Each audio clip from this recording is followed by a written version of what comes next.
اور جب تیرے رب نے فرشتوں سے کہا کہ میں زمین میں خلیفہ بنانے والا ہوں، تو انہوں نے کہا کہ ایسے شخص کو کیوں پیدا کرتا ہے جو زمین میں فساد کرے اور خون بہائے؟ ہم تیری تسبیح اور پاکیزگی بیان کرنے والے ہیں۔ اللہ تعالیٰ نے فرمایا، جو میں جانتا ہوں تم نہیں جانتے۔ اور اللہ تعالیٰ نے آدم کو تمام نام سکھا کر ان چیزوں کو فرشتوں کے سامنے پیش کیا اور فرمایا، اگر تم سچے ہو تو ان چیزوں کے نام بتاؤ۔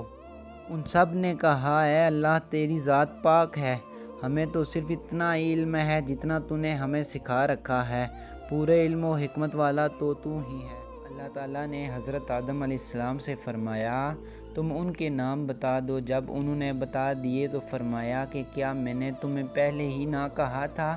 زمین اور آسمانوں کا غیب میں ہی جانتا ہوں اور میرے علم میں ہے، جو تم ظاہر کر رہے ہو اور جو تم چھپاتے تھے۔